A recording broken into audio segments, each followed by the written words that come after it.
Volume 2 sur 3, donc il y aura 3 tomes. Trop fort.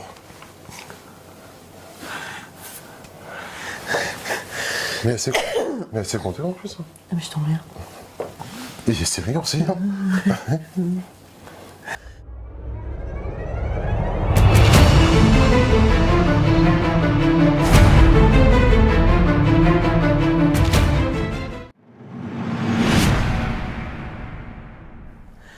Bonjour et bienvenue sur History BD, je suis Sandrine et aujourd'hui on se retrouve avec, je vais te taper, je te jure, il m'embête depuis le début de cette vidéo. Je te fais des compliments. Non, non, tu sais lire, tu sais écouter, c'est bien, d'accord.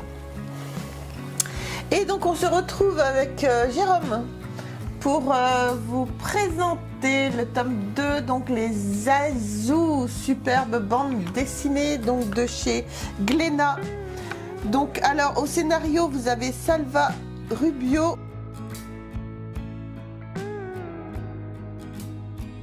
Au dessin et couleurs vous avez Danide et à la traduction vous avez Lise Gallo. Les Zazu.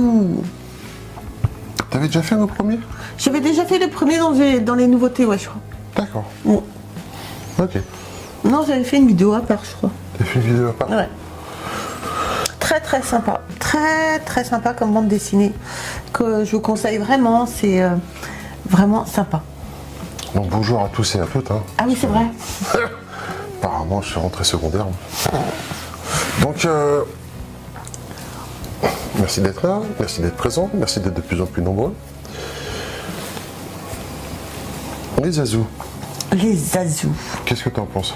J'ai adoré l'histoire.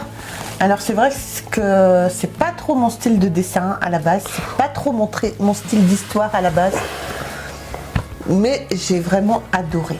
Si, les dessins sont sympas. Moi j'aime. C'est pas trop mon style à moi, c'est pas trop mon style en fait. Mais là sur les Zazu, sincèrement, j'ai adoré l'histoire, j'ai adoré ce... Comment on peut dire, ce groupe de jeunes qui se retrouvent, qui se rebellent un petit peu pour danser, pour...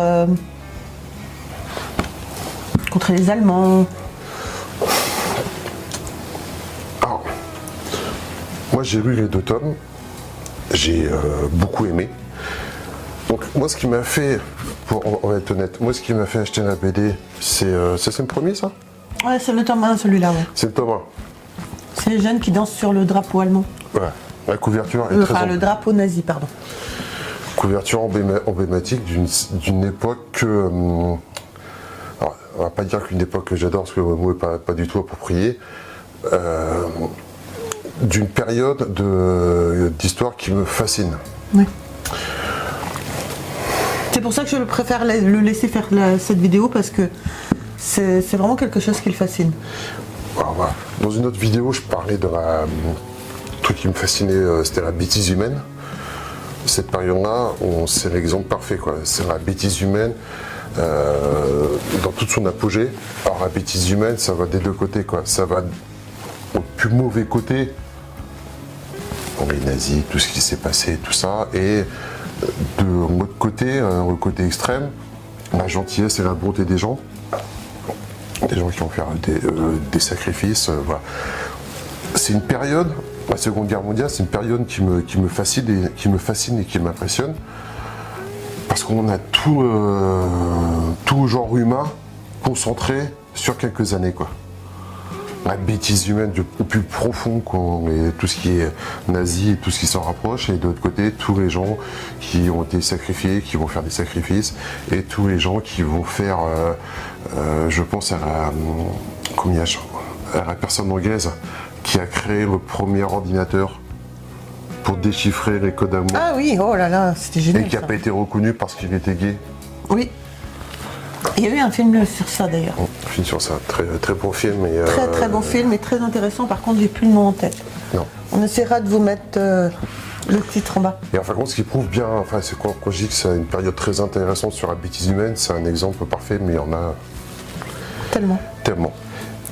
Et en fin de compte, cette BD-là m'a bien intéressé parce que c'est... Alors, je ne saurais pas dire si c'est véridique ou pas, mais j'ai regardé sous bien des aspects. Donc déjà, au scénariste, j'ai regardé j'ai pris quelques renseignements. Il est loin d'être con apparemment. C'est vraiment quelqu'un de très cultivé et quelqu'un qui est qui s'intéresse beaucoup à cette période-là aussi, parce que dans les deux bouquins, il y a plusieurs petites remarques qui peuvent passer inaperçues pour ceux qui ne connaissent pas, mais pour ceux qui connaissent, plusieurs remarques ils mettent le point, en fin de compte, sur un détail de l'histoire qui a beaucoup d'importance, quoi. Donc, on va dire, je sais pas, la persécution des Juifs, tout le monde est persuadé que, par exemple, après on va pas faire de politique, on va pas faire de machin, on n'est pas là pour ça, mais par exemple que les Juifs ont été exterminés par les nazis. On peut pas dire, s'il y a un con qui arrive à dire le contraire, c'est très fort. Et dans cette BD-là, ils mettent le point justement sur quelques trucs, quoi. Les Gestapo, ceux qui ont fraternisé avec les autres. Ouais. On découvre aussi que tous les nazis n'étaient pas des cons. Il y a certains qui étaient contre le système et qui ont aidé. Oui, bien sûr. Que certains étaient juste humains, voilà, et que on retrouve une jeunesse qui n'a pas voulu se laisser marcher dessus, qui n'a pas voulu embrasser le régime nazi, qui n'a pas voulu se laisser faire en fin de compte, quoi. Certains en ont payé le prix, et voilà. Je trouve que le scénario est très bien ficelé, que les références à l'histoire, qu'elles soient bonnes ou mauvaises, sont assez fidèles. Qu'est-ce qu'on peut dire d'autre? On peut vous montrer déjà les petites planches du tome 2, comme je vous avais présenté le tome 1, et puis on se retrouve tout de suite après avec Jérôme. 1942, alors que la mise en place de la solution finale contre les Juifs est imminente, les Azous résistent à l'occupation à travers la musique, la mode, la rébellion. Cependant, l'étau se resserre. Un nouveau groupe fasciste, les JPF, bat désormais le pavé et se positionne comme leur ennemi juré. Frankie tente, quant à lui, de jouer double jeu pour induire les policiers en erreur tout en aidant ses compagnons. Mais l'arrivée de Hans, jeune soldat allemand et ancien membre de la Zwickjugend, va irrémédiablement troubler l'équilibre de notre petit groupe d'amis. Les rafles contre les Juifs de Paris sont sur le point de s'intensifier. Voilà, très sympa comme narration, chérie.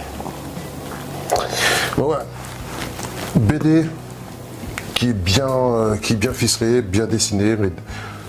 Les couleurs sont bien, elles atténuent ou elles accentuent certains passages de la bande dessinée, ouais. Très très sympa. Moi j'aime bien, ça change totalement de ce qu'on peut lire. Tu vois que quand tu passes sur les nazis, en fait, les couleurs sont beaucoup plus pastel, enfin beaucoup plus ternes, beaucoup plus sombres, tout de suite. Même s'il n'y a pas d'histoire même si dedans il n'y a pas de bagarre, il n'y a pas de fusil, il n'y a rien, c'est tout de suite des couleurs beaucoup plus sombres. Alors un truc qui est bien, c'est que j'espère, c'est que c'est des BD qui vont intéresser les plus jeunes. Parce que malheureusement, moi dans le métier que j'ai eu beaucoup de jeunes qui sont passés avec nous.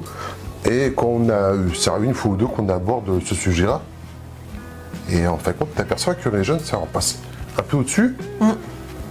Parce que, pas parce qu'ils sont bêtes, parce qu'ils ont... parce qu'ils n'ont pas la connaissance. Ils n'ont pas la connaissance, en fin de compte. Ouais. Pour eux, la Seconde Guerre mondiale, ils savent qu'il y a eu la Seconde Guerre mondiale.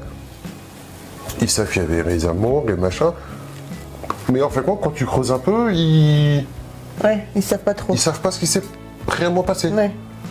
Ils savent pas la gravité de ce qui s'est passé. Tout ce qu'il y a pu avoir, non. Tout ce qu'il y a pu avoir. Il y a maman, un coup, qui me disait qu'il n'aimait pas les Juifs. Et quand je lui ai demandé pourquoi, il n'a pas su me répondre. C'est ça. Il n'a pas su me répondre. D'ailleurs, je ne sais même pas si quelqu'un pourrait répondre à ça, mais... Et en fin de compte, le jeune, il avait 16-17 ans, quand je lui passais... en fin de compte, il était aïe machin, quoi. Ah ouais. Ouais. Donc c'est grave parce que en fin de compte, en discutant avec lui, je me suis surtout aperçu qu'il connaissait pas. Il connaissait pas. Il savait même pas. Il connaissait même pas les tenants et les aboutissants de la Seconde Guerre mondiale. Pourquoi, comment, qu'est-ce qui s'était passé. Et c'est triste et c'est grave parce qu'en fin de compte, ce jeune-là, si tu lui expliques pas ce qui s'est réellement passé, la gravité de la Seconde Guerre mondiale, c'est un mec qui va c'est un jeune qui va s'embarquer, qui va grandir avec une certaine idéologie. De ce qu'on a pu lui dire ou des peu de choses qu'on a pu lui dire en fait. Et en fin de compte, le mec il va être fasciné par un programmé. Bref, après chacun, encore une fois, chacun est libre. Bien sûr, bien sûr. Moi je préfère aller me pendre plutôt que d'encourager ça, mais bon. C'est pour ça j'espère que c'est une BD qui va parler aux jeunes, qui aura pour but aussi d'apporter un peu, d'instruire un peu les jeunes quoi. De leur donner envie de se renseigner plus sur ce phénomène qui est pas si loin que ça, en fin de compte, qui a encore un mémoire d'homme quoi. Ah oui, carrément. Donc c'est pour ça que moi j'adore, c'est pas des auteurs, en plus ce qui est marrant c'est que c'est pas des auteurs français, c'est des auteurs espagnols si je dis pas de bêtises. D'accord. Qui ont, pour moi, les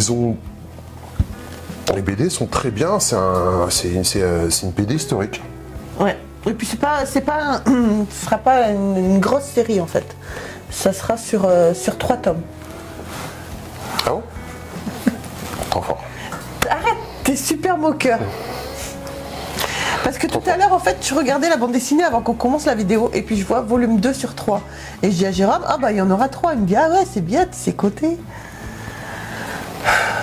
Donc voilà, toujours moqueur, hein. Vous commencez à le connaître maintenant. Donc voilà, moi je suis très, très content que quelqu'un ait... alors, je sais pas s'il y a d'autres BD qui abordent le sujet de la Seconde Guerre mondiale comme ça. Il doit sûrement y en avoir. Bien sûr. Moi, j'ai pas de BD qui me viennent en tête, hein, mais je suis très content que... Je suis pas sûr qu'on en ait non plus. De BD qui parlent de la Seconde Guerre. Ah non, j'ai des livres, mais... Oui, mais on parle de bande dessinée. De bande dessinée, je connais pas. Et il y en a peu, si vous savez, dites-nous dans les commentaires. Mais en fin de compte, je trouve qu'ils ont trouvé un bon sujet, une bonne approche. Ouais. Ils ont trouvé une approche, on va dire, un peu joyeuse. Ouais. Pour aborder un sujet très très grave. Très grave. Oui, un sujet, une période très grave.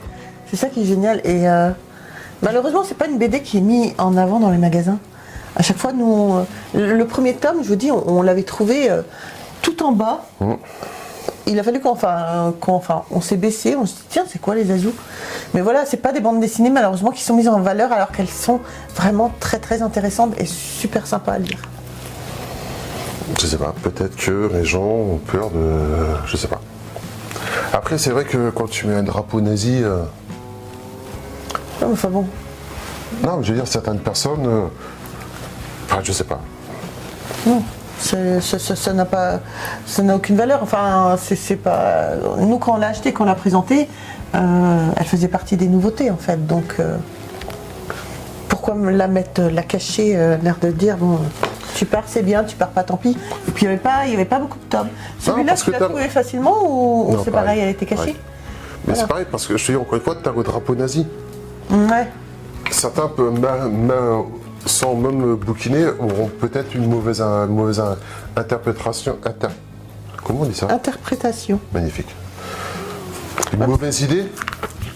On se font de mauvaises idées de la BD sans même essayer de la feuilleter. Parce que là, le dépôt légal est de février 2023, donc c'est pas très vieux, quoi, en fait. Ça fait partie des nouveautés, ça fait partie de... Enfin bref, moi je trouve ça dommage, donc surtout n'hésitez pas à vous procurer cette bande dessinée. C'est vraiment exceptionnel, c'est vraiment très très sympa à lire. Voilà, c'est une petite série, c'est sur 3 tomes.